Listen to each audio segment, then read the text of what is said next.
Message ఏంటో చెప్పనా? నయమాన్ గురించి నేను చుంగిగా చెప్తాను. నయమాను పెద్ద రాజు కింద ఫ్రెండ్గా ఉంటాడు. ఎలా ఉండేవాడంటే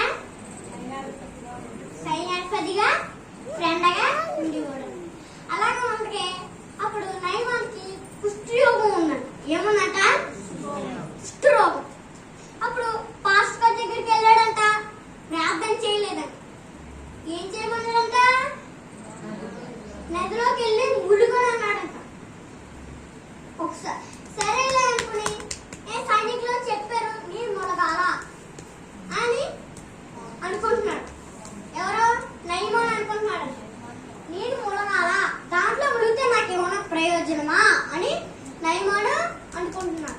అనుకుంటుంటే అప్పుడు సైన్యాధిపతులు వచ్చి అన్నారు, ములగండి, ఏమవుతుందో ఒకసారి ప్రయత్నిస్తే ఏమవుతుంది అని సైనికులు వచ్చి అన్నారు.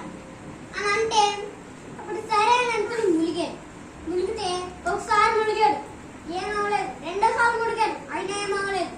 మూడోసారి ములిగాడు, అయినా ఏమవలేదు. నాలుగోసారి ములిగాడు, అయినా ఏమవలేదు.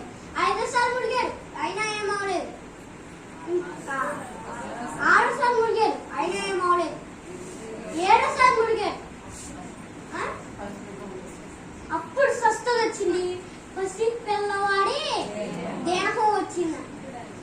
సిద్ధుడయ్యాడు. మనం కూడా అలా ఉండాలంటే దేవుడితో కలిసి ఉండాలి. మనం లోకం వైపు చూస్తున్నామా లేకపోతే దేవుడి వైపు చూస్తున్నామా? చర్చలోకి వచ్చామంటే ఎవరి వైపు చూడాలి? దేవుడి వైపు చూడాలా లేకపోతే లోకం వైపు చూడాలా? దేవుడి వైపే కదా. మరి దేవుడు మనకి ఒక ఆజ్ఞ ఇచ్చి ఆ ఆజ్ఞని మనం తప్పుకో, మనకు మరణం వస్తుంది. ఆ మరణంలో మరి చిన్ని వాక్యం దేవుడు దీవించును.